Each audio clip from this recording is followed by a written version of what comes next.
औज़ु बिल्लाहिर रजीम बिस्मिल्लाहिर रहमानिर रहीम या अय्युहल्लज़ीना आमनू अतियुल्लाह व अतियुर रसूला व उलिल अम्रि मिनकुम। रब्बुल आलमीन ईमानदार के डाक दी बोलें, आय जरा ईमान এনেছো আমি আল্লাহ তোমাদেরকে আদেশ দিলাম আতিউল্লাহ। এক নম্বর তোমাদের উচিত আমি রব্বুল আলামিন এর ইতাআত করা, আমি আল্লাহর আদেশ নিষেধকে মেনে চলা। ওয়া আতিউর রাসূলা, দ্বিতীয় নম্বর হলো আমার বন্ধু নবীর আদেশ এবং নিষেধকে মেনে চলা।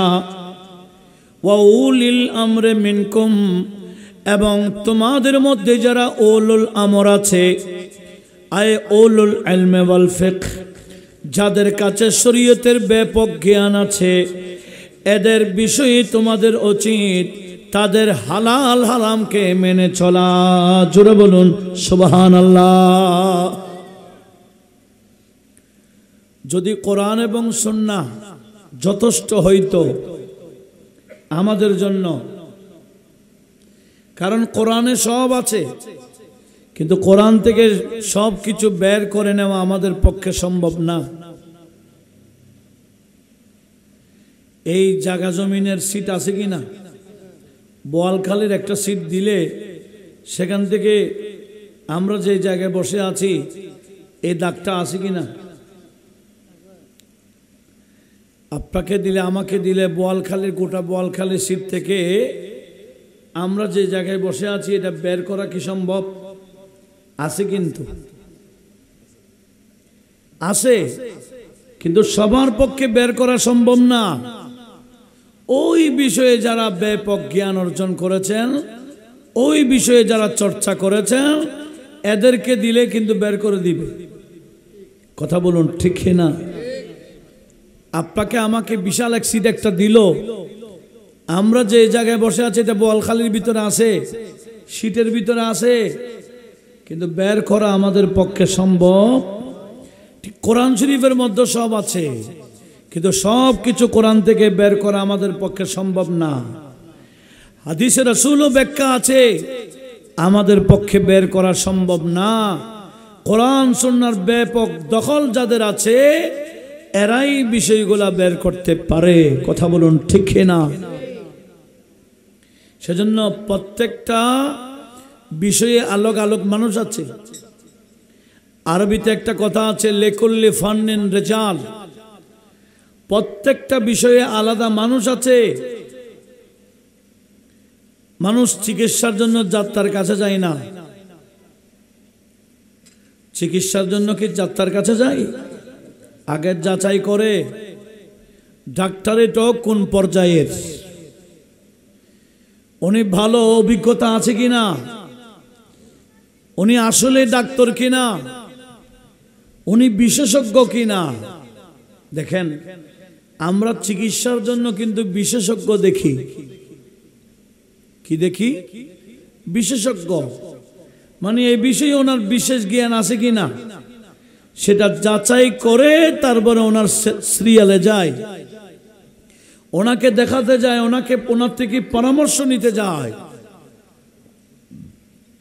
এই নড়াচড়া করলে হবে না, বসো, আর দিও না, বাস রাখো।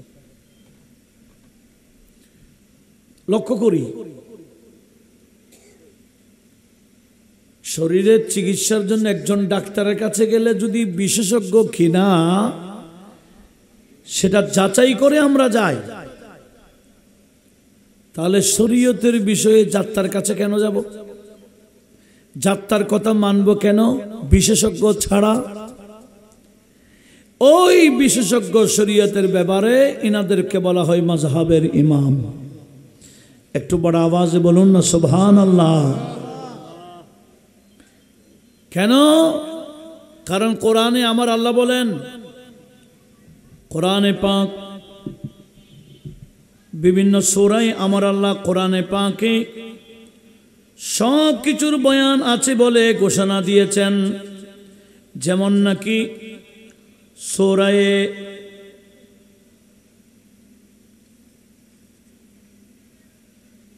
আমি একটি আয়াত আপনাদেরকে কোট দিচ্ছি, যে আয়াতের মধ্যে আমার আল্লাহ স্পষ্টভাবে বলে দিয়েছেন, বান্দা আমার, আমি কোরআন নাজিল করেছি, সেই কোরআনে নাই এমন কোনো বিষয় নাই, সব কিছুর বয়ান কোরআনে আছে। একটু বড় আওয়াজে বলুন না সুবহানাল্লাহ। আমার আল্লাহ পাক সুবহানাহু ওয়া তাআলা বলেন, ওয়ানাজ্জালনা আলাইকাল কিতাব তিবয়ানান লিকুল্লি শাই। হে রাসূল, আমি আল্লাহ আপনাকে এমন একটা কিতাব দিয়েছি যে কিতাবের মধ্যে সব কিছুর বর্ণনা আছে।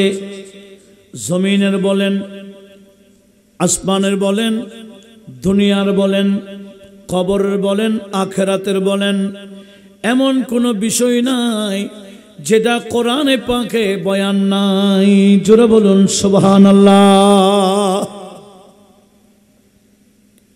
কোরআনে সব কিছুর বয়ান আছে, কিন্তু কোরআন থেকে সব কিছু বের করা কিন্তু আমাদের পক্ষে সম্ভব না।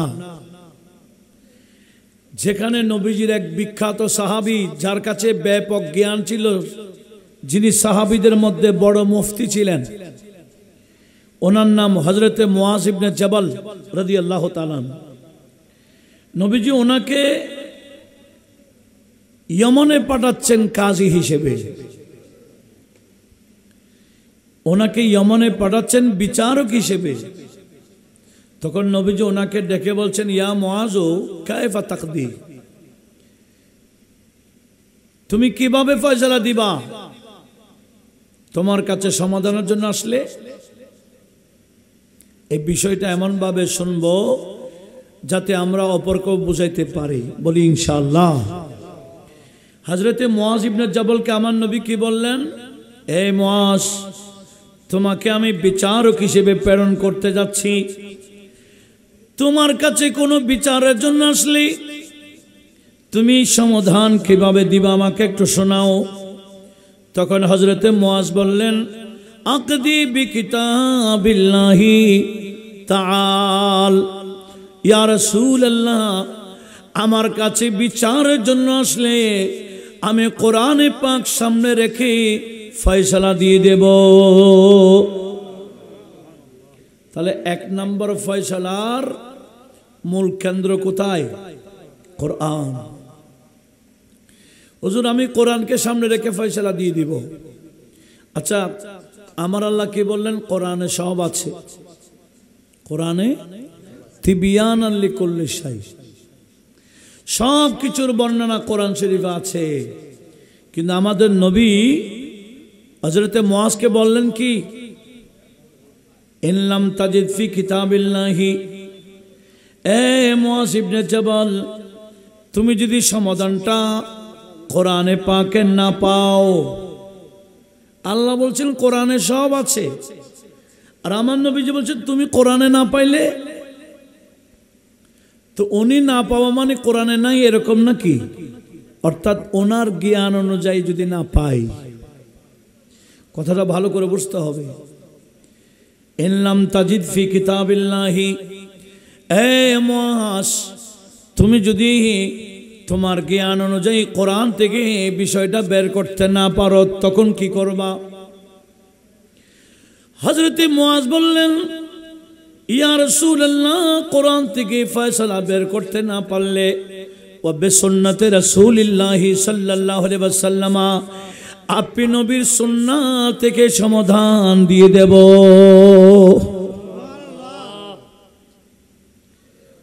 হযরতে মুআজ বলেন না যে আপনি নবীর হাদিস থেকে সমাধান দিব। হাদিস থেকে সমাধান দেওয়া যায় না। কেন? হাদিস কিছু আছে আগের, কিছু আছে পরের।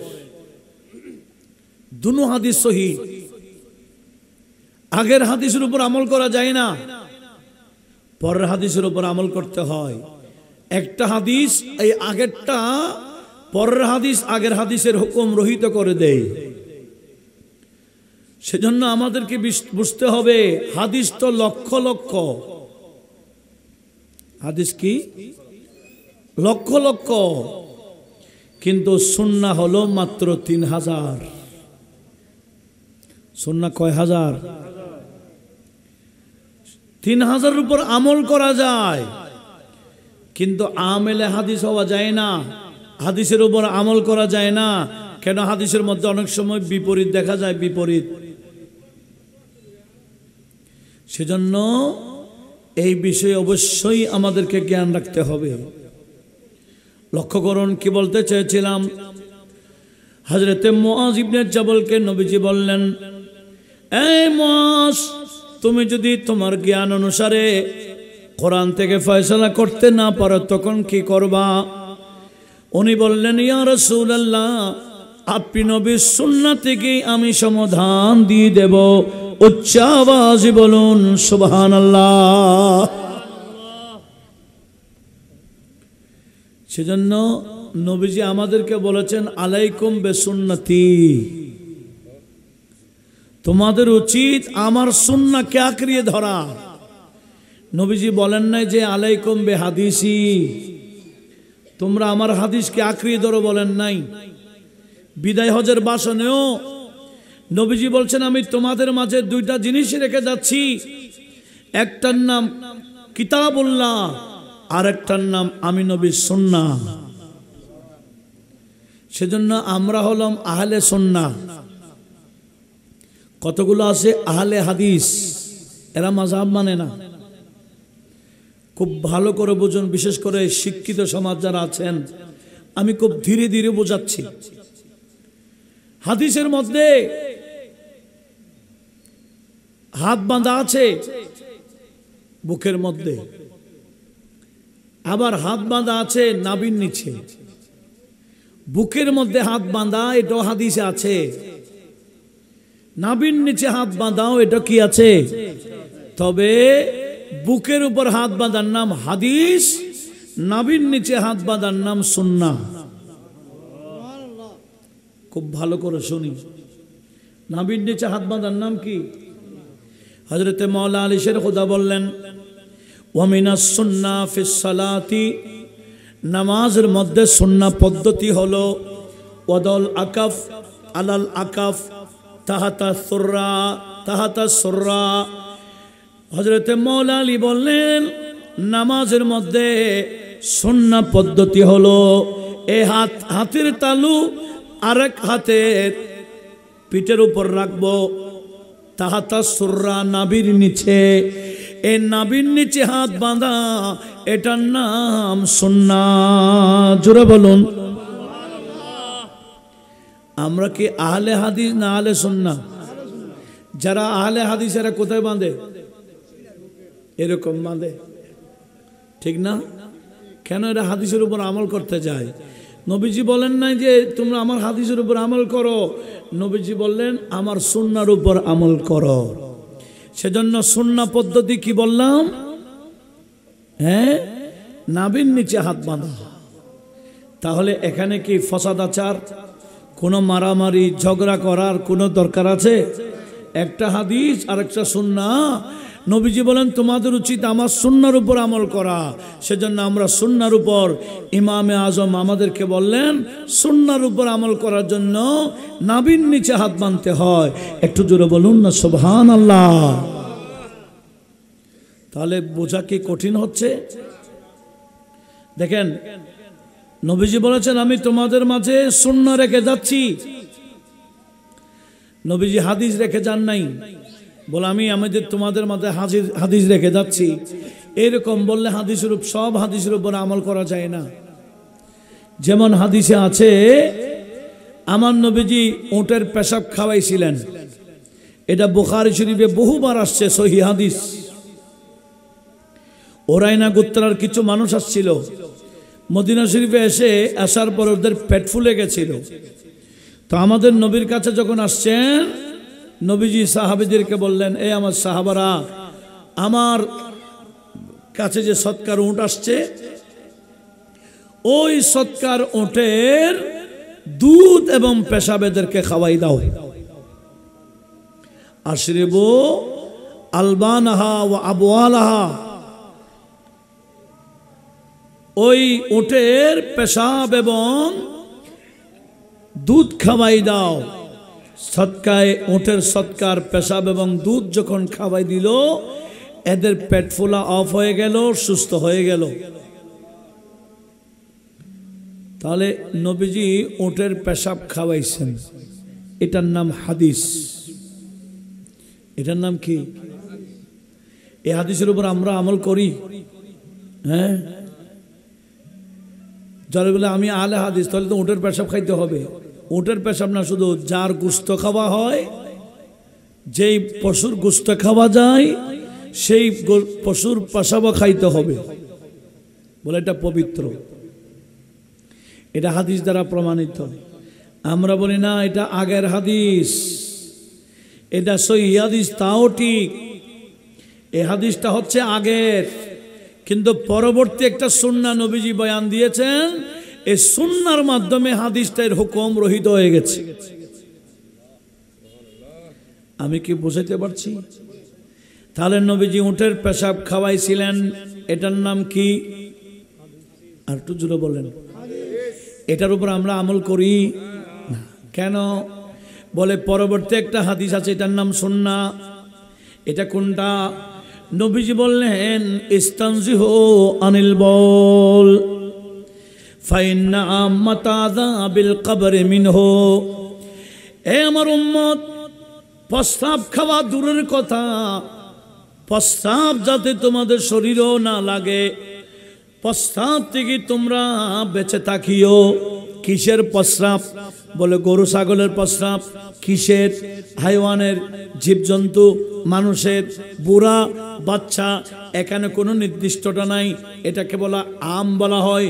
সাধারণভাবে নবীজি বলেছেন, কোন ধরনের প্রস্রাব যাতে তোমাদের শরীরে না লাগে। উচ্চ আওয়াজে বলুন সুবহানাল্লাহ। কেন? ফাইন্না আম্মাতাযাবিল কবর মিনহু, শরীর থেকে, এই শরীরকে যদি প্রস্রাব থেকে না বাঁচায়, কবরে গেলে বেশি বেশি আযাব হবে। সেটা মানুষের প্রস্রাব হোক, এটা পশু পাখির প্রস্রাব হোক, প্রস্রাব থেকে বাঁচতে বলেছেন। তাহলে প্রস্রাব খাওয়াইছেন, এটা হাদিস। প্রস্রাব থেকে বাঁচতে বলেছে, এটার নাম সুন্নাহ। আমরা কি হাদিসের উপর আমল করি না সুন্নাহ থেকে? কথা কি বোঝা যায়? আজকে বেশি বুঝতে গিয়ে কিছু বান্দা মাযহাব ছেড়ে দিয়েছে, আহলে হাদিস দাবিদার। এরা হচ্ছে কি ফিতনাবাজ এই বর্তমান যুগের। এদের সাথে কোরআন সুন্নাহর জ্ঞান এদের মাঝে নাই। আজকে অল্প বিদ্যা, ভয়ঙ্কর একটা কথা আছে, এটার কারণেই সমস্যাটা হচ্ছে। আসুন তাহলে আমি আপনাদের কাছে বুঝাইতে পেরেছি, সমস্ত হাদিসের উপর আমল করা যাবে। একটা আগের হাদিস, আর একটা কি পরের হাদিস। একটা হলো মাঝে মাঝে নবীজি করতেন, জায়েজ আছে বলার জন্য। আরেকটা হলো নবীজির সব সময়ের আমল। কথা বোঝা যায়? একটা নবীজি মাঝে মাঝে করতেন শিক্ষা দেওয়ার জন্য। যেমন নাকি ইমাম সাহেব যখন ওয়ালা দাল্লিন বলবে, আমিন কিভাবে বলতে হয়, এটা শিখাবার জন্য নবীজি একটু বড় করে মাঝে মাঝে বলেছিলেন। কিন্তু নবীজির সব সময়ের আমল হলো, যেটা তিরমিজি শরীফে আছে, ফাহাফাদা বিহা সাওতাহু। নবীজি ওয়ালা দাল্লিনের পর আমিন যখন বলতেন, নবীজির আওয়াজ ছোট করে ফেলতেন। তাহলে ছোট করে আমিন বলা, এটা হলো নবীজির সব সময়ের আমল। আর আমিন বড় করে বলেছেন, এটা হচ্ছে কেমনে আমিন বলতে হয়, এটাকে শিক্ষা দেওয়ার জন্য মাঝে মাঝে। তো মাঝে মাঝে যেটা বলেছেন এটাও হাদিস, আর সব সময় করতেন এটাও হাদিস। কিন্তু আমাদের উচিত নবীজি যে কাজ সব সময় করতেন, যেটাকে মুআযাবাতুন নবী বলা হয়, এটার উপর আমল করা আবশ্যক। একটু জোরে বলুন না সুবহানাল্লাহ। তাহলে এখানে কোনো ফিতনা আছে? নবীজি আমিন বড় করে বলেছেন, উঁচু করে বলেছেন, এটা তো আছে, কিন্তু এটা মাঝে মাঝে শিক্ষার জন্য। কিন্তু সব সময়ের আমল কোনটা বললাম? আমিন চুপে চুপে বলা, যেটা আমরা আমল করি, নাকি আমরা আমিন বলি না? ইমাম সাহেব যখন বলেন, একই হাদিসে নবী দুই কথা বলেছেন, দুইটা কথা, দুটোটা ভালো করে লক্ষ্য করি। নবীজি বলেছেন, ইদা ক্বালাল ইমাম ওয়ালাদ-দাল্লিন ফাকুলু আমিন।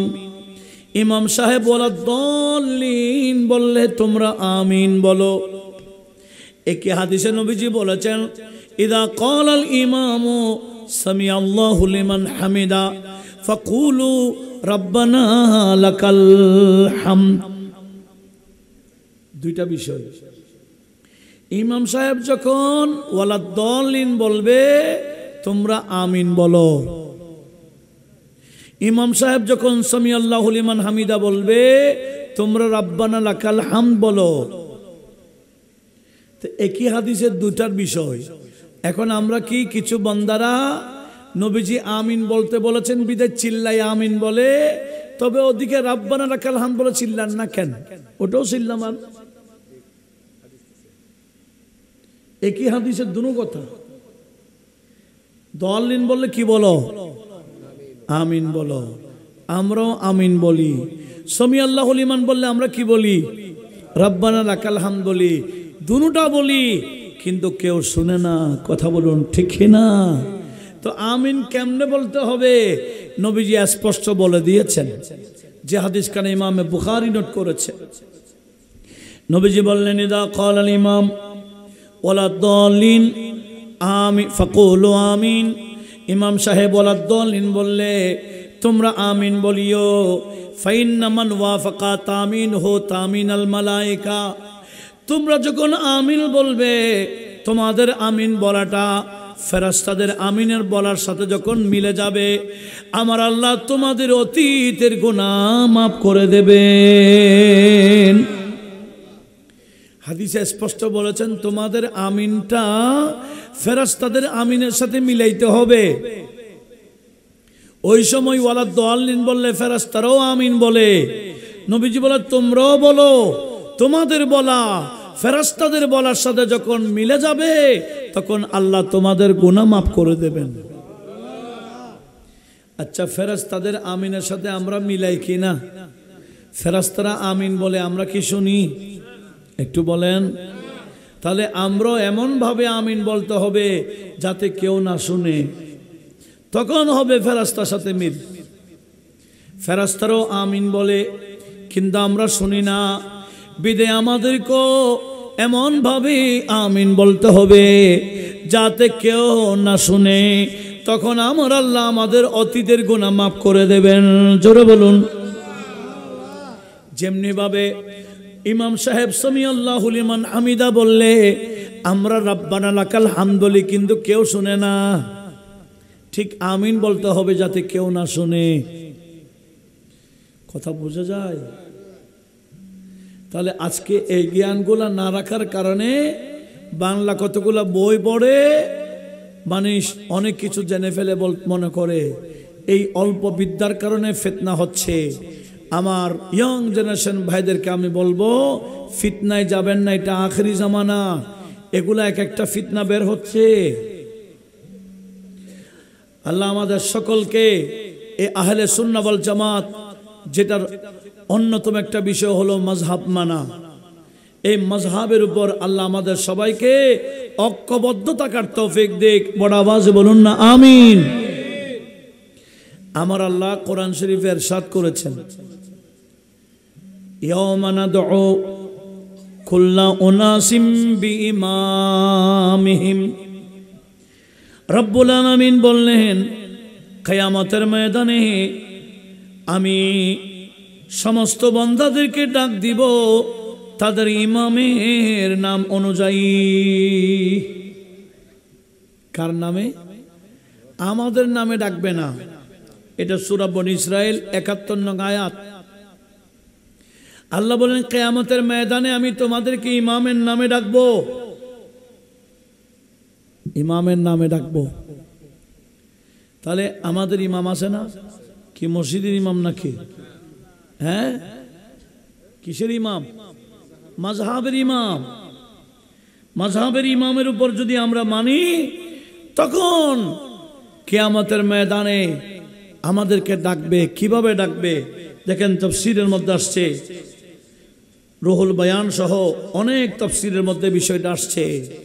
কিয়ামতের ময়দানে ইয়াওমা নাদউ কুল্লা উনাসিম বিইমামিহিম, এই আয়াতের ব্যাখ্যাতে রয়েছে কিয়ামতের ময়দানে রব্বুল আলামিন এইভাবে বলবে, ইয়া হানাফি, ইয়া শাফিঈ, ইয়া মালিকি, এভাবে বিভিন্ন মাযহাবের ইমামদের নামে নামে ডাকবে।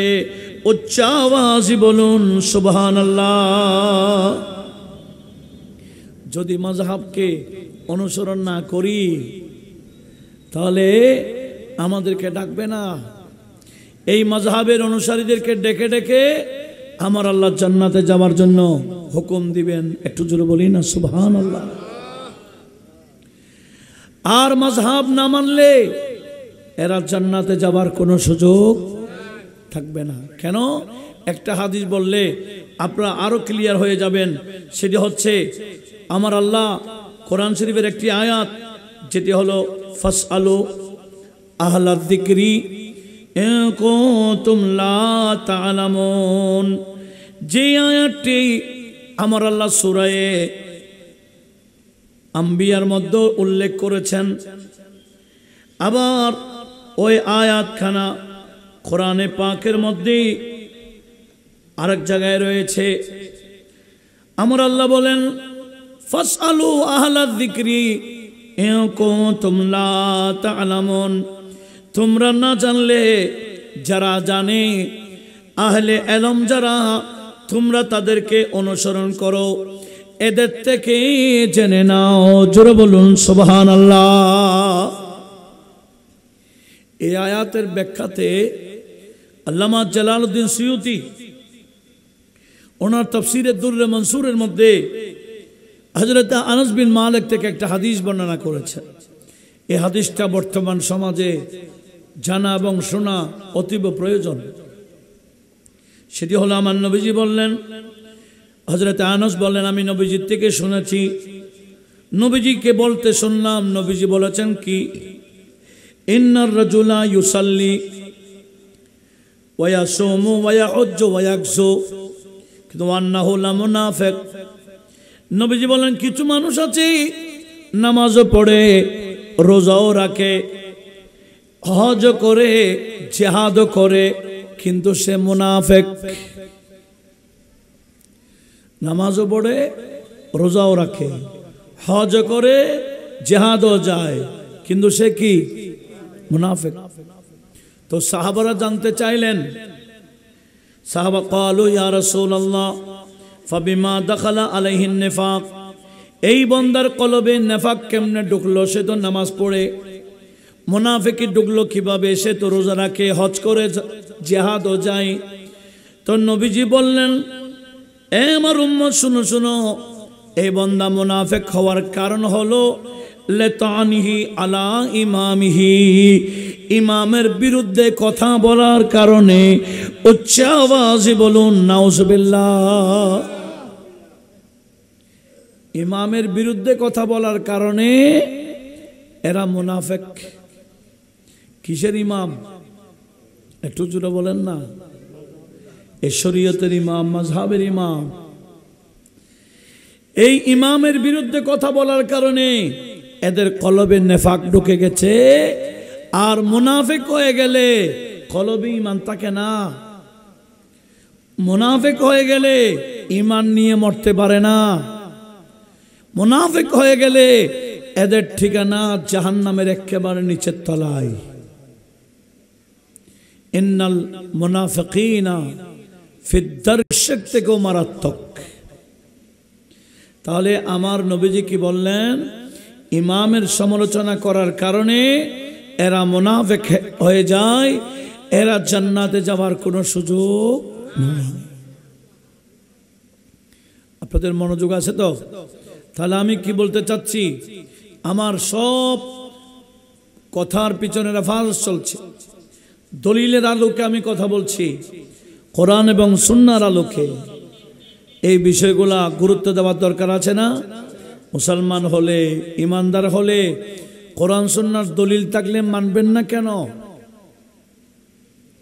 এতগুলা বিষয় আল্লাহ আমাদের সবাইকে, এই যে আমরা মাযহাবের উপর ঐক্যবদ্ধ ছিলাম, কোনো ফিতনা ছিল না, নতুনভাবে কিছু বান্দারা ফিতনা ঢুকাই দিচ্ছে, তা আমি এই ফিতনাতে যাব কেন?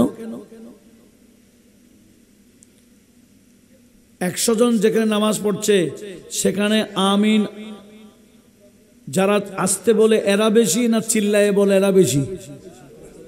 হ্যাঁ, আসতে যারা বলে এরা শতকরা 99, আর একজনে কি করে? চিল্লাইয়া বলে। তো এটা ফিতনা নয়? ফিতনা। আমরা সবাই হাত বাঁধি কোথায়? নাভির নিচে, কিন্তু এরা হাত বাঁধে। তো এরা শতকরা কয়জন? 2 জন পাওয়া যাবে? 2 জনও তো নেই। তো এটাই তো ফিতনা। আমরা রুকুতে যাওয়ার আগে হাত উঠাই? রুকু থেকে উঠে হাত উঠাই না। কেন? বলে নবীজি রুকুতে যাওয়ার আগে হাত উঠাইছেন, হাদিসে আছে। রুকু থেকে উঠেও হাত উঠাইছেন, এটা হাদিসে আছে, বুখারীতে আছে। তবে এটা হলো নবীজির আগের হাদিস। কি বললাম? তো নবীজি পরের হাদিস কি? পরের হাদিসে দেখা যায় নবীজি শুধু তাকবীরে তাহরিমার সময় হাত উঠাইতেন, আর নামাজের সালাম ফিরাবার আগে আগে আগে আর কোনো দ্বিতীয়বার হাত উঠাইতেন না। একটু জোরে বলুন। এটা হচ্ছে নবীজির শেষের আমল। এটার নাম কি? সুন্নাহ।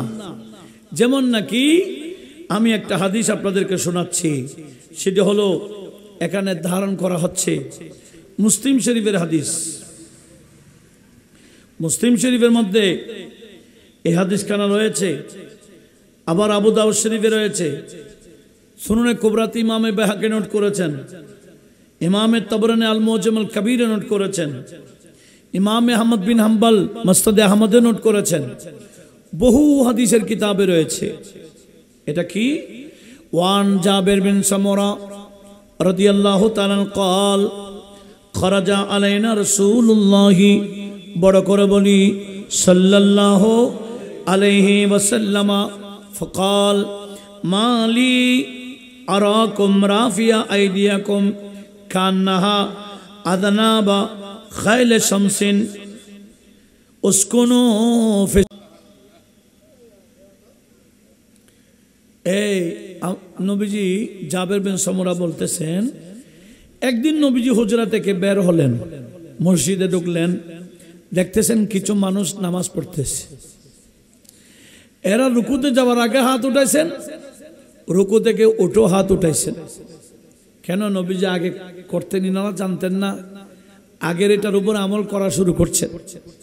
নবীজি দেখতেছে।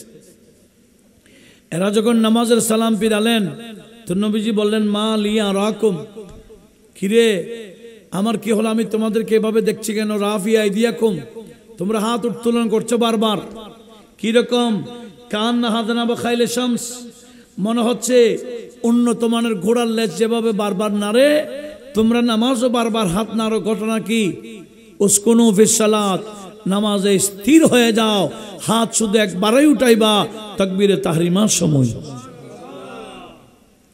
এটা হচ্ছে পরবর্তী হাদিস, এটাও সহিহ হাদিস। হাত উঠাইছেন, এটাও সহিহ হাদিস।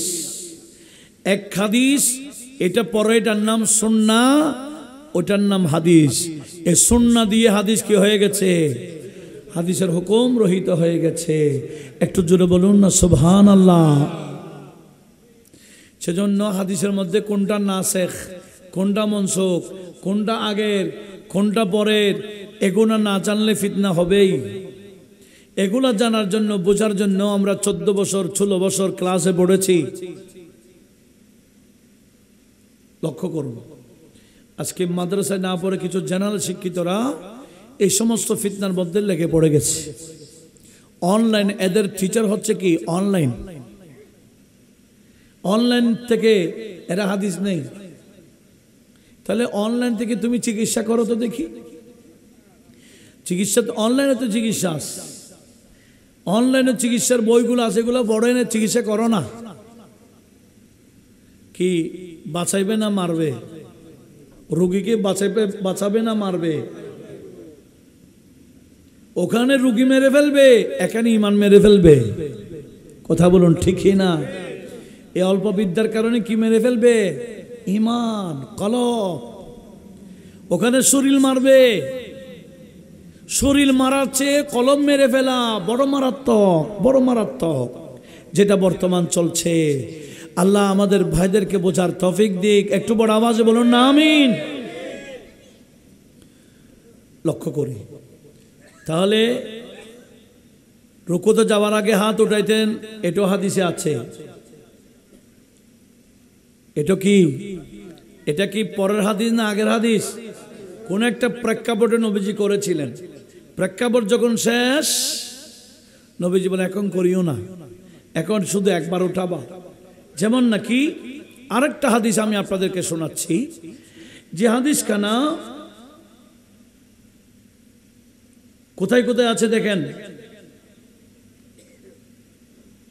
এটা শরহে মানিল আসারে রয়েছে, প্রথম খণ্ড 133 নম্বর পৃষ্ঠা, হাদিস নম্বর 1357। মুসান্নিফ ইবনে আবি শাইবাতে রয়েছে 2452। আবার উমদাতুল কারি শরহে সহিহ বুখারীতে রয়েছে। হযরতে মুজাহিদ উনি বলেন, বিখ্যাত তাবেঈ মুজাহিদ, উনি আবার বিখ্যাত মুফাসসির ছিলেন, মুজাহিদ, ইমামে মুজাহিদ। উনি বলেন, আমি নবীজির বিখ্যাত সাহাবী আব্দুল্লাহ ইবনে উমর রাদিয়াল্লাহু তাআলা আনহুমার পিছনে নামাজ পড়লাম। সাহাবীর পিছনে। উনি বললেন, সাল্লাইতু খালফা ইবনে উমরা। উনি বলেন, আমি হযরতে আব্দুল্লাহ ইবনে উমরের পিছনে নামাজ পড়লাম। ফালাম ইয়াকুন ইয়ারফা ইয়াদাইহি ইল্লা ফিত তাকবীরাতিল উলা মিনাস সালাত।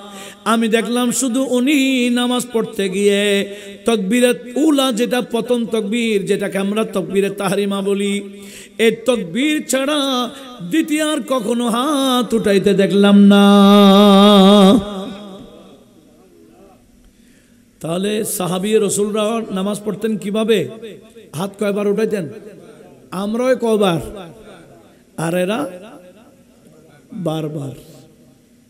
তাহলে আরেকটা হাদিস শোনাই, যে হাদিস কানা তিরমিজি শরীফে আছে, আবু দাউদ শরীফে আছে, শরহে মানিত আছে, মুসান্নিফ ইবনে আবি শাইবাত আছে, মুসান্নিফ আব্দুর রাজ্জাক আছে, বহু হাদিসের কিতাবে আসছে। সেটা কি? হযরতে আব্দুল্লাহ ইবনে মাসউদ সাহাবীদের মধ্যে বড় মুফতি ছিলেন। আব্দুল্লাহ ইবনে মাসউদ উনি কুফাতে গিয়ে যারা নবীকে দেখেন নাই, তাবেঈ, ওনাদেরকে বলতেছেন, তোমরা তো নবীকে দেখো নাই, আমরা তো নবীকে দেখেছি। আচ্ছা তোমরা বলো তো দেখি, নবীজি কিভাবে নামাজ পড়াইছেন, নবীজি কিভাবে নামাজ পড়তেন, আমি কি তোমাদেরকে দেখাবো না? এরা বলে, অবশ্যই দেখান, কারণ আমরা তো নবীকে দেখি নাই। নবীজি কিভাবে নামাজ পড়তেন আমাদেরকে দেখান, প্র্যাকটিক্যাল। দেখেন উনি বলছেন, আলা উসাল্লি বিকুম সালাত রাসূলিল্লাহ সাল্লাল্লাহু আলাইহি ওয়াসাল্লাম, আমি কি তোমাদেরকে নবীজির নামাজ কি রকম দেখাবো না? ক্বালু বালা, এরা বলেন হ্যাঁ। তখন নবীজি উনি ফাসাল্লা, আব্দুল্লাহ ইবনে মাসউদ রাদিয়াল্লাহু তাআলা নামাজ পড়ালেন, নামাজ পড়লেন। ফালাম ইয়ারফা ইয়াদাইহি ইল্লা ফি আউয়াল মাররা। এই আব্দুল্লাহ ইবনে মাসউদ নবীজির নামাজ কেমন ছিল এটা দেখাতে গিয়ে শুধু তাকবীরে তাহরিমাতে হাত উঠালেন। রুকুতে যাওয়ার আগে, রুকু থেকে ওঠার সময় হাত ওঠান নাই। বলে নবীজি এভাবে নামাজ পড়তেন। তাহলে আমরা যেভাবে পড়তেছি নামাজ, এটা কি আমাদের ইমামে আজমের মন গড়া? না নবীজির সুন্নাহ? মাযহাব মানা মানে নবীজির হাদিসকে বাদ দেওয়া নয়। আমাদেরকে বুঝাইতে চাই মাযহাব মানা মানে কোরআন সুন্নাহকে বাদ দেওয়া। এটা সম্পূর্ণ একটা ভুয়া তথ্য, ভিত্তিহীন তত্ত্ব। আল্লাহ এই সমস্ত ভিত্তিহীন কথা থেকে আমাদের সবাইকে হেফাজত করুক। একটু জোরে বলেন না আমিন। তাহলে আমরা কি বসি? আমরা যে একেবারে যেভাবে নামাজ পড়ি সম্পূর্ণ এটা নবীজির সুন্নাহর উপর। নবীজি যেরকম করতেন আমাদের ইমাম সেভাবে নামাজ পড়তেন, আমরাও পড়ি। আল্লাহ এই বিষয়ে সবাইকে সতর্ক থাকার তৌফিক দিক। মুরব্বীরা ঠিক থাকে, সহি হাদিস বললে নড়ে যায় কারা? ইয়ংরা। এটা কোন সহি? আগের সহি না পরের সহি? হাদিস সহি হওয়া বড় কথা না, এটা কি আগের হাদিস না পরের হাদিস এটা জানতে হবে। এগুলো না জানলে গুমরা হয়ে যায়। আল্লাহ মুসলিম মিল্লাতকে বোঝার তৌফিক দিক। আমিন বলেন। সালাতুনিয়া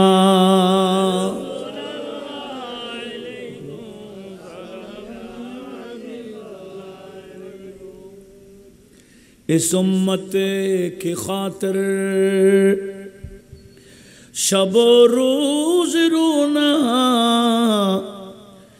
नबी जी का बस ये काम। अल्लाह अल्लाह सलातुनिया।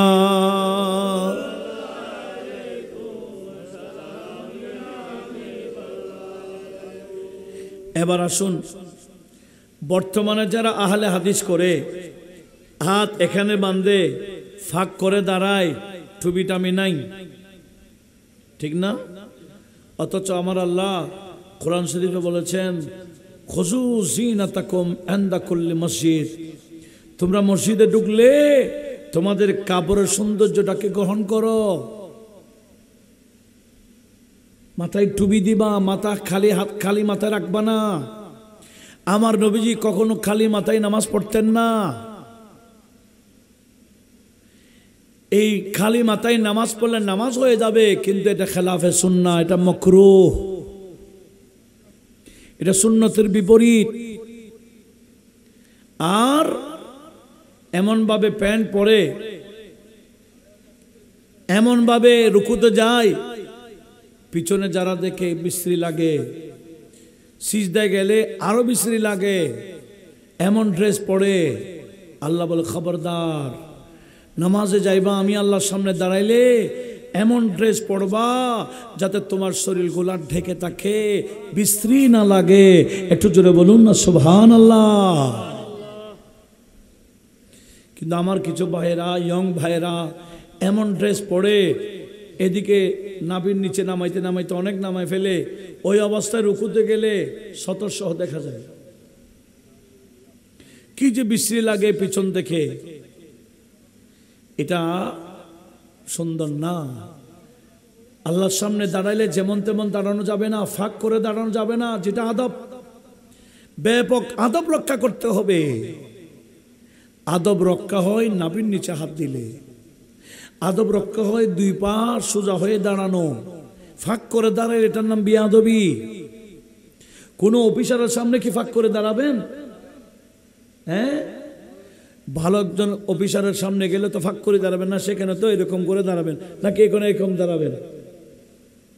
একজন দুনিয়াবি অফিসারের সামনে গেলে কত আদব রক্ষা করেন। আর যিনি হাকামুল হাকিমিন, যিনি রাজাদিরাজ মালিকুল আমলাক, ওনার সামনে দাঁড়াইলে কত আদব রক্ষা করতে হবে। আল্লাহ সেদিকে সবাইকে লক্ষ্য রাখার তৌফিক দিক। আমিন বলেন। সেজন্য প্যান্ট কখনো নিচে বটবেন না, এটা বেয়াদবি। এরকম প্যান্ট বটা অবস্থায় কোনো অফিসে ঢুকবেন আপনি, তো অফিসার বলবে তুমি তো অগা। প্যান্ট পরতে হবে, পায়জামা পরতে হবে গিরার উপর। বটার কি দরকার? সবসময় পরতে হবে গিরার উপর। আর যারা গিরার নিচে কাপড় পরে, লুঙ্গি পরে, পায়জামা পরে, প্যান্ট পরে, কিয়ামতের ময়দানে উঠলে আমার আল্লাহ তাদের সাথে কথা বলবেন না, রহমতের দৃষ্টিতে তাকাবেন না, এদেরকে পবিত্র করবেন না, বরঞ্চ তাদের জন্য মারাত্মক আযাব নির্ধারণ করে রেখেছেন। কারা? আল মুসবিল মান জাররা আযারাহু খুয়াইলা, যারা পায়ের গিরার নিচে প্যান্ট পরে, পায়জামা পরে, লুঙ্গি পরে। আল্লাহ আমাদের সব সময় সেগুলা মনে রাখার তৌফিক দান করুক। একটু বলি না আমিন। সেজন্য নামাজ অবস্থায় কি গিরার উপরে পড়তে হবে। আপনি বটলে উপরে বটবেন, কোমরের দিকে, নিচে বটবেন না, এটা বেয়াদবি। লক্ষ্য করুন, এই যে বর্তমানে মাযহাব না মানার বিষয়ে যে ফিতনাগুলা চলতেছে, এগুলা সম্পূর্ণ ইহুদিদের চক্রান্ত। কাদের? এগুলা ইহুদিদের সৃষ্ট। এই সমস্ত বিষয় বানাইলো ইহুদিরা। কেন? এই মুসলমানদের মধ্যে ফাটল করাবার জন্য, মুসলমান এক অপরের সাথে দূরত্ব বাঁচাই দেওয়ার জন্য। এগুলা ইহুদিদের ষড়যন্ত্র। আমরা বুঝি না কেন? লক্ষ্য করব। তবে একটা বিষয় আমাদেরকে জানতে হবে, এই যে হাত এখানে বাঁধতেছে, ফাঁক করে দাঁড়াচ্ছে, আমিন চিল্লাইয়ে বলতেছে, মোনাজাত করে না, এগুলা আমলি বিষয়। আমলি বিষয়ের পার্থক্য বড় কথা না, বড় মারাত্মক কথা কি জানেন? এই আহলে হাদিস যারা করে, মাযহাব যারা মানে না, এদের আকীদা বড় মারাত্মক। যেমন আল্লাহ, আমি কয়েকটা আকীদার কথা বলবো ইনশাল্লাহ। আমাদের নুরিশা হুজুর চলে আসবেন, উনি আসার পর্যন্ত যা সময় পাই আর কি, এদের কিছু আকীদার কথা আমি আপনাদের সামনে উপস্থাপন করব, যেগুলো খুব বেশি জরুরি। এক নাম্বার, এদের আকীদা আল্লাহ পাকের শানে কি জানেন? এরা বলে আল্লাহ এটা আরশতে বসে আছে। আল্লাহ এটা আরশ থেকে ছোট না, বড় না। আরশ যত বড়, আল্লাহ তত বড়। কেন? বলে কোরআন শরীফে আছে, আর রহমান আলাল আরশে ইস্তাওয়া। কোরআন শরীফে আছে রহমান আরশের উপর বরাবর। এরা অনুবাদ করেছে রহমান আরশের উপর, ইস্তাওয়া মানে বরাবর। এইরকম অনুবাদ করলে বেঈমান হয়ে যাবেন। এখানে ইস্তাওয়া মানে বরাবর নয়, ইস্তাওয়া মানে গালাবা, অর্থাৎ আমার আল্লাহ আরশে আজমেরও উপরে। আরশে আজমেরও। তবে একটা মশালা আমাদেরকে জানতে হবে, আমার আল্লাহ বসা থেকে পবিত্র, দাঁড়ানো থেকে পবিত্র, আমার আল্লাহ ঘুম যাওয়া থেকে পবিত্র, আমার আল্লাহ স্থান থেকে পবিত্র, আমার আল্লাহ কাল থেকে পবিত্র। এগুলো সব আল্লাহর সৃষ্টি, এগুলো হলো সৃষ্টির জন্য। আমার আল্লাহ এই সমস্ত বিষয় থেকে পবিত্র। জোরে বলুন। ডানে বামে, সামনে পিছনে, উপরে নিচে, এই যে জেহেদ, এগুলো সৃষ্টির জন্য। আমার আল্লাহ এই দিকগুলা থেকেও পবিত্র। কিন্তু আহলে হাদিসরা কি বলে? এরা বলে আল্লাহ আরশতে বসে আছে। তাহলে আহলে সুন্নাত ওয়াল জামাতের আকীদা কি? আল্লাহ বসে আছেন না, আল্লাহ আরশেরও উপরে। কোথায়? বলে যেখানে আর কোথায় নাই, সেটার নাম লা মাকান, সৃষ্টির বাহিরে। মাওয়ারাউল খালক, সৃষ্টির ভিতরে আমার আল্লাহ, সৃষ্টির মধ্যে আয়ত্ত নয়, কোনো সীমাবদ্ধতা না। আমার আল্লাহ সৃষ্টি থেকে ঊর্ধ্বে। সেজন্য আল্লাহ কোথায় বললে আমাদেরকে বলতে হয় লা মাকানে। লা মাকান মানে যেখানে কোনো স্থান নাই। আল্লাহ স্থান থেকে পবিত্র, কাল থেকে পবিত্র। আল্লাহর শানে কেউ যদি বলে আল্লাহ আরশতে বরাবর বসে আছে, তাহলে ঈমান থাকবে না। এই আকীদা রাখে আহলে হাদিসরা। দ্বিতীয়ত আরেকটা বললাম, আমার আল্লাহ বললেন ইসরাফিল আলাইহিস সালাম যখন সিংহায় ফুঁক দিবে, সব কি হয়ে যাবে? ধ্বংস হবে না? কুল্লু মান আলাইহা ফান ওয়া ইয়াবকা ওয়াজহু রাব্বিকা যুল জালালি ওয়াল ইকরাম। আহলে হাদিসরা বলে হযরত ইসরাফিল সিংহায় ফুঁক দিলে সব ধ্বংস হয়ে যাবে, এমনকি আমার আল্লাহর শরীরও নষ্ট হয়ে যাবে, শুধু আল্লাহর চেহারাটা বাকি থাকবে। কেন? কোরআন শরীফে আছে ওয়ায়াবকা ওয়াজহু রাব্বিকা যুল জালালি ওয়াল ইকরাম, আপনার রবের চেহারা বাকি থাকবে। এরা মনে করে চেহারা মানে শুধু চেহারা, এখানে চেহারা মানে জাতুল্লাহ, আল্লাহর জাত বাকি থাকবে। সমস্ত সৃষ্টি ধ্বংস হয়ে যাবে, কেউ থাকবে না। কিন্তু এরা বলতে চায় আল্লাহর কি বডি সহ নষ্ট হয়ে যাবে, চেহারা বাকি থাকবে। একটু বড় আওয়াজে বলুন না নাউজুবিল্লাহ। এগুলা কাদের আকীদা বললাম? কিন্তু আমার ভাইরা যারা শুধু বুকে হাত বাঁধতেছে, চিল্লায় আমিন বলতেছে, এরা তো তাদের মূল বিষয় জানে না। সেজন্য আমাদেরকে এগুলো জানাইতে হচ্ছে। আল্লাহ পাক সুবহানাহু ওয়া তাআলার শানে মারাত্মক মারাত্মক আকীদা আছে এদের। আসুন নবীদের শানে কি আকীদা। এরা আকীদা রাখে নবী মারা গেছে, মাটির সাথে মিশে গেছে। আমাদের আকীদা কি নবী মাটির সাথে মিশে গেছেন? সমস্ত নবীগণ মারা যান, কিন্তু মারা যাওয়ার পরে কবরে দিলে একজন নবী আর মরা থাকেন না, ইনাদের জিন্দা করে দেয় কে? এটা হলো আহলে সুন্নাত ওয়াল জামাতের আকীদা। আহলে হাদিসের আকীদা কি? এরা বলে নবী যেটা জানাজা হয়েছে, মওত হয়েছে, দাফন হয়েছে, কাফন হয়েছে, উনি আবার কিসের জিন্দা নবী? উনি মাটির সাথে মিশে গেছে। অথচ সহিহ হাদিসে কি আছে? আমার নবীজি বলেন ইন্নাল আম্বিয়া আহয়াউন ফি কুবুরিহিম ওয়া ইউসাল্লুন। আল্লাহর সমস্ত নবীগণ আপন আপন কবরে সিদ্ধা, শুধু সিদ্ধা না, নামাজও পড়ে। এমনকি এদেরকে জান্নাত থেকে খাবারও ব্যবস্থা হয়। জোরে বলুন ফানাবিউল্লাহি হাইয়ুন ওয়া ইউরযাক। আল্লাহর নবী কবরে জিন্দা এবং রিজিক দেওয়া হয়। বড় আওয়াজে বলুন না সুবহানাল্লাহ।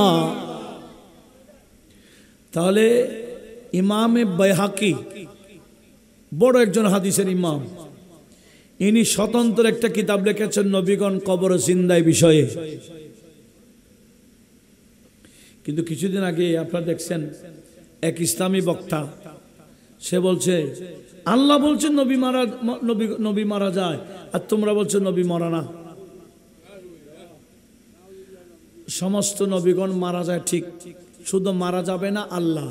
কিন্তু নবীদের মরণ হচ্ছে মওতে আনি, আমাদের মত হলো মওতে ফানি।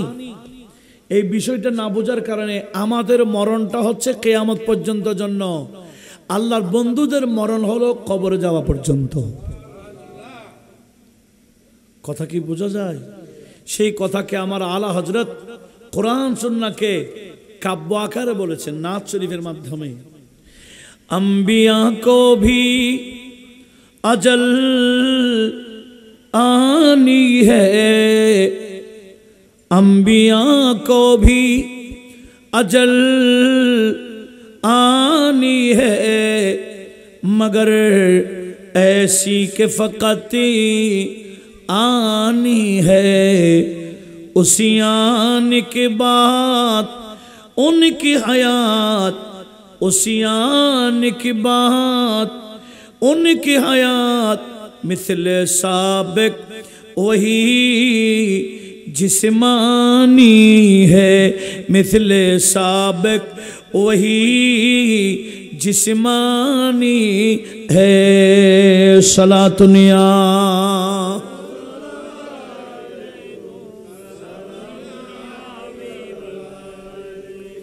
আমরা মারা গেলে একদিনের বেশি হলে ফ্রিজের গাড়িতে ঢুকাই দেয়, ঠিক না? কেন? গন্ধ বের হবে। আর আল্লাহর নবীগণ মারা গেলে ইনাদের শরীর থেকে গন্ধ বের হয় না। এমনকি কোরআনে পাক সূরাতুস সাবার মধ্যে রয়েছে সুলাইমান আলাইহিস সালাম ইন্তেকালের পরেও 1 বছর লাঠি ধরে দাঁড়াইছিলেন। কয় বছর? জিন্নাতদেরকে বাইতুল মুকাদ্দাস বানাবার জন্য অর্ডার দিয়েছেন, এরা কাজ চালাচ্ছে, আর এদিকে উনি লাঠি, যে লাঠি ধরে দাঁড়িয়ে আছেন, এই লাঠিটা জমিনে খাইয়া যখন ভেঙ্গে ফেলেছে, লাঠি যখন ভেঙ্গে গেল উনিও শুয়ে গেলেন। অথচ মারা গেছে 1 বছর আগে। ওনার শরীরে কোনো পরিবর্তন ঘটেছে? নবীদের শরীর আমাদের শরীর এক নয়। হযরতে দানিয়েল আলাইহিস সালাম উনি 1000 বছর ছিলেন। কি রকম? হযরতে দানিয়েল আলাইহিস সালামের বিষয় আল্লামা ইমাদউদ্দিন ইবনে কাসির আল বিদায়া ওয়ান নিহায়াত বর্ণনা করেছেন। ওই বাইহাকি, ইমাম বাইহাকি হায়াতুল আম্বিয়া তো এনেছেন। সেটা কি? হযরতে দানিয়েল আলাইহিস সালাম ইন্তেকালের আগে ওনার উম্মতদেরকে, আত্মীয় স্বজনকে বলে দিয়েছেন, আমি মারা গেলে তোমরা আমাকে দাফন করিও না। আমি জানি আরো 1000 বছর পরে আমাদের সমস্ত নবীদের যিনি সরদার, ইমামুল আম্বিয়া, নবী আখির জামান, ওই খাতামুন নবী, রাহমাতুল লিল আলামিন নবী আসবেন। আমি চাই ওই নবীর উম্মতরা আমি দানিয়েলকে দাফন করুক। উনি আল্লাহর কাছে ফরিয়াদ করেছেন, আল্লাহুম্মা আনতুদফানানি উম্মত মুহাম্মাদিন সাল্লাল্লাহু আলাইহি ওয়াসাল্লাম। ও আল্লাহ, আমি দানিয়েল মারা গেলে আমাকে দাফন করবে উম্মতে মুহাম্মাদিয়ে। তো উম্মতে মুহাম্মাদি আসবে ক বছর পর? 1000 বছর পর। তখন হযরতে দানিয়েল আলাইহিস সালাম উনি ওসিয়ত করেছেন, আমি মারা গেলে তোমরা আমাকে সিন্দি কবরে রেখে দিবা, আমাকে উম্মতে মুহাম্মাদি পাইলে ওনারা দাফন করবে। তাহলে বোঝা গেল 1000 বছর পর ওনার শরীর পাওয়া যাবে কি না? নষ্ট হবে না। লক্ষ্য করুন, ঠিক এই ফারুক আজমের আমলে সাম্রাজ্য যখন বিজয় হলো, সেখানে বিশাল এক কিল্লা ফতে হয়ে গেল। ওই সাহাবায়ে কেরাম ভিতরে ঢুকলেন। আবু মুসা আশআরী বলেন, আমিও ছিলাম। আর দেখলাম ভিতরে একটা বিশাল সিন্দুক। মনে করেছি দামি দামি জিনিস মণিমুক্তা কেনে আছে। আমরা গিয়ে সিন্দুকটা যখন খুললাম, দেখতেছি যত বড় সিন্দুক তত বড় একটা মানুষের লাশ। এটা খোলার পরে দেখতেছি লম্বা একটা তলোয়ার দেখা যায়। তলোয়ারের মধ্যে খোদাই করে একটা ওসিয়তনামা আছে। পড়লেন, দেখতেছেন উনি নিজের পরিচয় দিলেন, আমি একজন আল্লাহর নবী, আমার নাম দানিয়েল আলাইহিস সালাম। আমি মারা যাওয়ার পরে আমি ওসিয়ত করেছি, আই উম্মতে মুহাম্মাদি, আপনারা কেউ আমাকে পাইলে আপনারা দাফন করবেন। দেখেন, ওসিয়তনামা একটা তলোয়ারের মধ্যে খোদাই করে লেখে ওনার লাশের পাশে লাগানো রেখে দিয়েছে। হযরত আবু মুসা আশআরী উনি বললেন, আমরা ওনার শরীরকে ধরলাম, দেখতেছি এখনো তরুতাজা শরীর, শরীরের মধ্যে কোনো ধরনের পরিবর্তন আসে নাই। অথচ মারা গেছেন ক বছর আগে। নবীদের শরীরকে আমাদের নিজেদের শরীরের মতো অনুমান করলে হবে না। অন্যান্য নবীর যদি এই বিষয় হয়, যিনি ইমামুল আম্বিয়া, ওনার ব্যাপারে কি ধারণা? আল্লাহ সবাইকে বোঝার তৌফিক দিক, আমিন বলেন। হযরত আবু মুসা বলেন, এই ওসিয়ত পাওয়ার পরে আমরা উম্মতে মুহাম্মাদি, এই সাহাবায়ে কেরাম, ওনার লাশ মোবারককে আমরা ওখানে দাফন করেছি। আপনারা জানেন ইউসুফ আলাইহিস সালাম একজন নবী ছিলেন না? ওনার কাহিনীকে কোরআন শরীফে আহসানুল কাসাস বলেছে। হযরত ইউসুফ আলাইহিস সালাম খুব বেশি সুন্দর ছিলেন। আল্লাহর নবী হযরত ইউসুফ আলাইহিস সালাম উনি যখন মারা যাওয়ার আগে একটা দোয়া করেছিলেন। সূরা ইউসুফের 101 নম্বর আয়াতে আছে ওয়ালহিকনি বিসসালিহিন। ও আল্লাহ, আমি মারা গেলে আমাকে তুমি আমার দাদা, আমার বাবা, আমার পরদাদা যেখানে বাইতুল মুকাদ্দাস ওনাদের দাফন, আমিও ওখানে দাফন হইতে চাই। জোরে বলুন সুবহানাল্লাহ। এটা ছিল হযরত ইউসুফ আলাইহিস সালামের দোয়া। কিন্তু ইউসুফ আলাইহিস সালাম যে মারা গেছেন নদীর পারে, উনি পরবর্তীতে তারকে দুনিয়া হয়ে গেলেন। আগে তো বাদশা ছিলেন, সব ছেড়ে নদীর পারে আল্লাহর ইবাদতে মগ্ন হয়ে গেলেন। ওই নদীর পারেই ওনাকে দাফন করা হলো। নদীর পারে না, নদী থেকে একটু দূরে মরু এলাকার পাশে। তখন আল্লাহ, এটা প্রায় তাফসীরের মধ্যে আসছে, আপনি একটু লক্ষ্য করুন। হযরত ইউসুফ আলাইহিস সালামকে দাফন করেছে নদী থেকে অনেক দূরে। এখন নদী ভাঙতে ভাঙতে ভাঙতে ভাঙতে ইউসুফ আলাইহিস সালামকে যেখানে দাফন করা হয়েছে নদী সেখান পর্যন্ত স্টপ হয়ে যায়। আর সে এলাকার মানুষ পানি দিয়ে চাষাবাদ করত, গোটা আবাদ হয়ে গেছে। এদিকে নদী যেদিকে ছিল আগে চাষাবাদ ছিল, এরা বুঝতে পেরেছে। এরা বলে নদী ওদিকে কেন গেল? নিশ্চয় আল্লাহর নবী হযরত ইউসুফ আলাইহিস সালামকে ওদিকে দাফন করেছে বিদায় নদী ওদিকে গেছে। আমরা ওনাদেরকে বুঝাইয়া টুসাইয়া ইউসুফ আলাইহিস সালামকে কবর থেকে উঠাইয়া আমাদের এদিকে নিয়ে আসবো। কথা বোঝা যায়? হযরত ইউসুফ আলাইহিস সালামকে ওই এলাকার মানুষকে বোঝাই, বলছে আপনারা অনেকদিন চাষাবাদ করেছেন, আমরা তো ওদিকে দুর্ভিক্ষ পড়তেছি, পানি নাই, নদী আপনাদের এদিকে চলে আসছে। আমাদের বিশ্বাস হযরত ইউসুফ আলাইহিস সালামকে ওদিকে দাফন করলে নদী সেদিকেই যাবে। মাশাআল্লাহ। আমাদের আজকের নারে তাকবীর, নারে রিসালাত, নারে গাউসিয়া, ইয়া গাউস, উলামায়ে আহলে সুন্নাহ হযরতুল হাজ আল্লামা আবুল কাসেম নূরী সাহিব কিবলা মাদাজিল হুলালি আলহামদুলিল্লাহ আমাদের মাঝে উপস্থিত হয়েছেন আজকের ঐতিহাসিক সমুদায় কারবালা স্মরণে সুন্নি সমাবেশের সম্মানিত প্রধান আকর্ষণ আঞ্জুমানে রাজবিয়া নূরিয়া ট্রাস্ট বাংলাদেশের সম্মানিত সুযোগ্য প্রতিষ্ঠাতা পীরে তরিকত খলিফায়ে দরবারে আলা হযরত আন্তর্জাতিক খ্যাতি সম্পন্ন মুফাসসিরে কুরআন হযরতুল হাজ আল্লামা আবুল কাসেম নূরী সাহেব কিবলা মাদাজিল হুলালি, হযরতুল হাজ আল্লামা আবুল কাসেম নূরী সাহেব কিবলা মাদাজিল হুলালি। আমি আজকে আজমুল শাহ সুন্নি সমাবেশ ব্যবস্থাপনা কমিটির পক্ষ থেকে আপনাদের সামনে আরজ করছি, আপনারা যারা এখনো রাস্তায় দোকানপাটে বসে আছেন, মাহফিল সৌন্দর্য রক্ষার্থে আপনারা মাহফিল প্যান্ডেলে বসে পড়ুন। বিশেষ করে পিছনের মুরব্বীরা সামনের চেয়ার খালি চেয়ারগুলো পূরণ করুন। একটু সামনে চলে আসুন, সামনে খালি চেয়ারগুলো পূরণ করুন।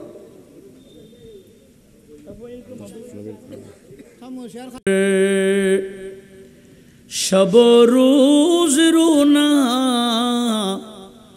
नबी जी का बस ये काम, अल्लाह अल्लाह सलात निया।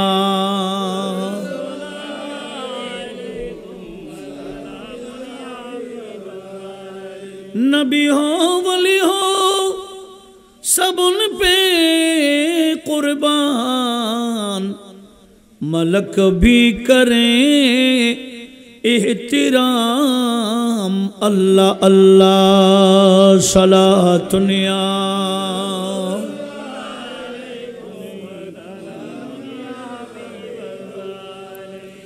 দেখেন আমি কি বলতে চাচ্ছিলাম, এই আহলে হাদিস যারা, এদের আকীদা বড় মারাত্মক। নবীদের শানে কি মারাত্মক আকীদা রাখে, আর আমার আল্লাহ নবীদেরকে কিভাবে রাখেন, আমি সেটা আপনাদের সামনে উপস্থাপন করতে যাচ্ছিলাম। ওই যে হযরত ইউসুফ আলাইহিস সালাম, ওনার লাশ মুবারক যেদিকে দাফন হয়েছিল, কবরের ভিতরে তো জিন্দা, ওদিকের এলাকার মানুষ ওনাদেরকে বোঝাইয়া বলে আমরা এবার ওদিকে নিয়ে আসি। বলে ওদিকে যখন নিয়ে গেল, দেখতেছে হ্যাঁ ইউসুফ আলাইহিস সালাম যেদিকে নদীও সেদিকে।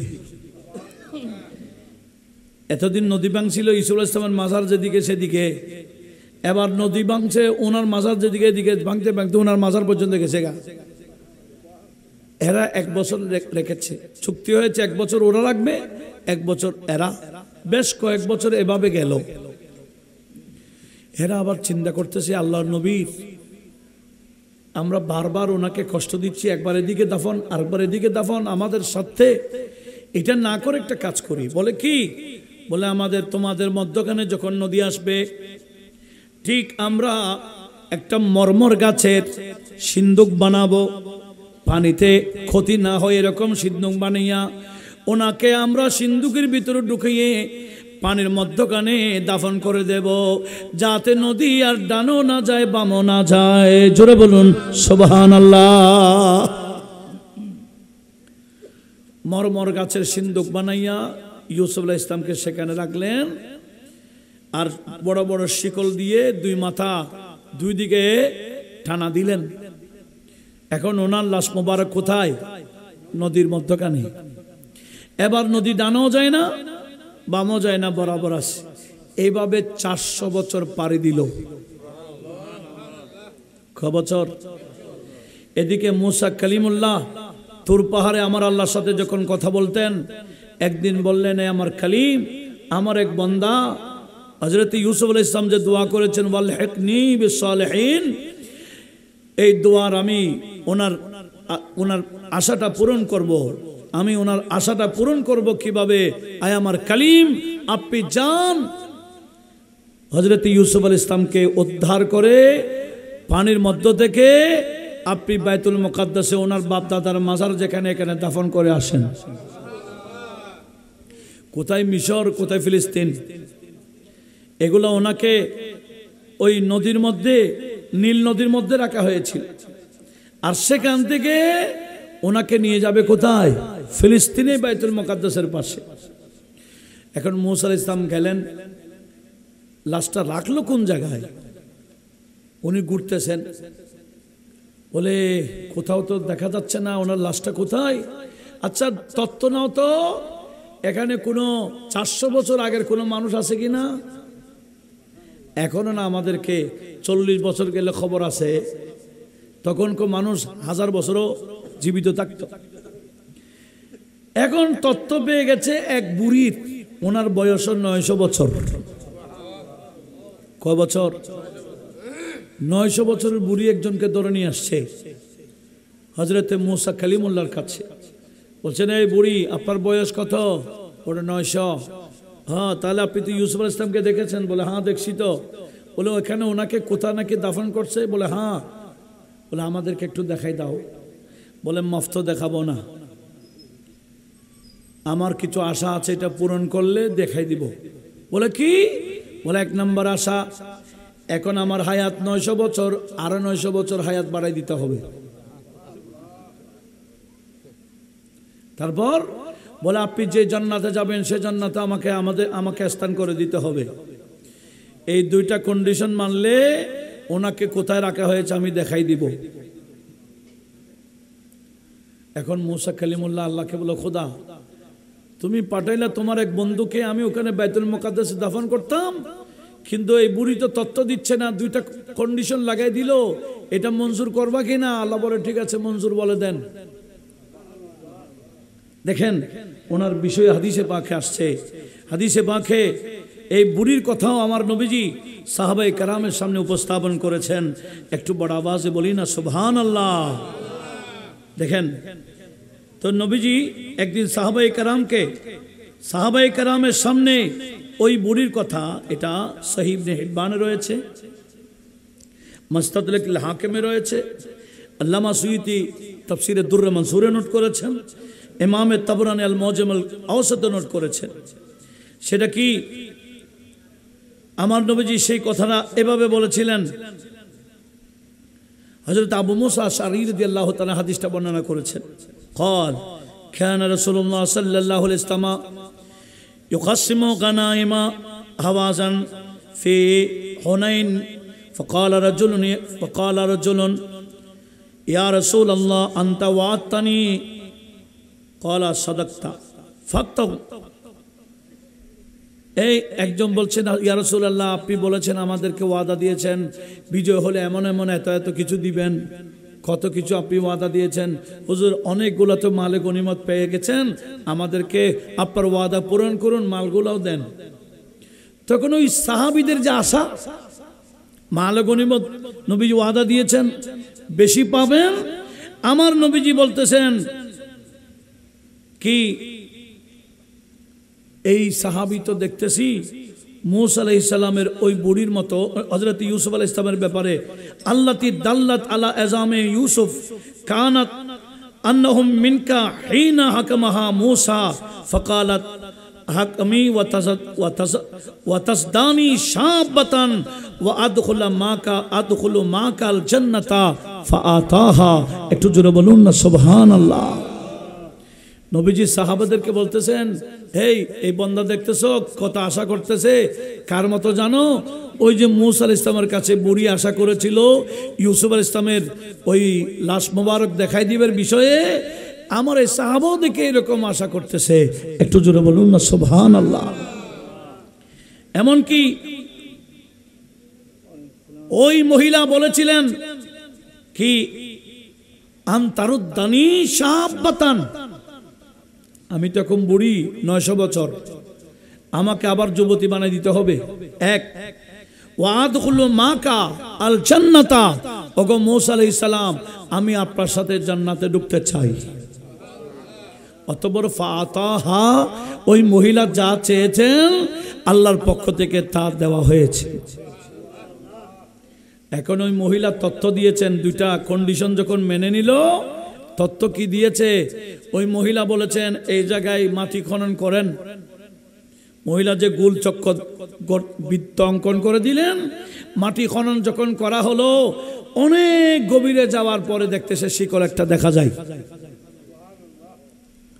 অনেক গভীর, কারণ 400 বছর পড়তো, মাটির উপর মাটি পড়েছে। শিকলটা বের করে বলছে, এই বরাবর ওদিকে খনন করুন, শিকল ওদিকে পাবেন। দুই দিকে মাটি খনন করে গভীর থেকে শিকল বের করে যখন টান দিলেন, দেখতেছেন ওই সিন্দুকটা বেরিয়ে আসলো। একটু জোরে বলুন না সুবহানাল্লাহ। ক বছর পর? 400 বছর পর। 400 বছর পর হযরত মূসা আলাইহিস সালাম সিন্দুকটা খুললেন, দেখতেছেন ইউসুফ আলাইহিস সালামকে উনি দেখে ফেললেন, এত সুন্দর, এত সুন্দর, এখনো চেহারা নুরানি হয়ে আছে। 400 বছর পার হয়ে গেল, ওনার শরীরের কোনো পরিবর্তন ঘটে নাই। একটু জোরে বলুন না সুবহানাল্লাহ। এগুলা হচ্ছে নবীদের মুআজিজা। ইউসুফ আলাইহিস সালামের শরীরের বিষয় যদি এরকম হয়, দানিয়েল আলাইহিস সালাম যদি 1000 বছর বড় ওনার শরীর পরিবর্তন না হয়, হযরত সুলাইমান আলাইহিস সালাম 1 বছর লাঠি ধরে যদি দাঁড়িয়ে থাকে, শরীর কোনো পরিবর্তন না হয়, শুধু পরিবর্তন হয় আমাদের নবীর শরীর। এই সমস্ত ইহুদি এবং নসরার দালালেরা নবীর শানে উল্টা সিধা বলে কি, নবী মরা, এটা তো কোরআন শরীফ আছে। একটু জোরে বলুন না নাউজুবিল্লাহ। এরা জানে না কোন ধরনের মরণ। নবীদের মরণ যে হয়, এটা আমাদের মতো না। কিছুক্ষণের জন্য আমার আলা হযরত এটাকে মতে আনি বলেছেন, কিছুক্ষণের জন্য মরণ, আবার কিছুক্ষণ পরে এটা শরীরটা আগের মতো, এই শরীরের মধ্যে রূহটা আমার আল্লাহ আবার ফেরাইয়ে দেয়। একটু জোরে বলুন না সুবহানাল্লাহ। কিন্তু দুঃখের বিষয়, আহলে হাদিসরা নবীকে জিন্দা নবী মানে না। সেজন্য আজকে আমাকে যে মজহাবের বিষয়ে আলোচনা করার জন্য জিম্মাদারি দিয়েছেন, আমি শুরু থেকে চেষ্টা করেছি, আমলি যাদের, তাদের থেকে আমাদের কি পার্থক্য রয়েছে, এরা কিসের ভিত্তিতে এগুলা বলে আর আমরা কিসের ভিত্তিতে আমাদের এই আমলগুলো আমরা আদায় করি, আমি যতটুকু সম্ভব চেষ্টা করেছি। এমন কিছু আকীদার কথাও বলেছি, এই আহলে হাদিসদের বড় মারাত্মক আকীদা, এদের থেকে অনেক দূরত্ব বজায় রাখতে হবে। আখেরি জামানা এরকম অনেক ফিতনা দেখা যাবে। আল্লাহ আমাদের সবাইকে এই ফিতনা থেকে বাঁচার তৌফিক দান করুক, আমিন। ওয়ামা আলাইনা ইল্লাল বালাগ ওয়া আখিরু দাওয়ানা আলহামদুলিল্লাহি রাব্বিল আলামিন। আসসালামু আলাইকুম ওয়া রাহমাতুল্লাহি ওয়া বারাকাতুহু।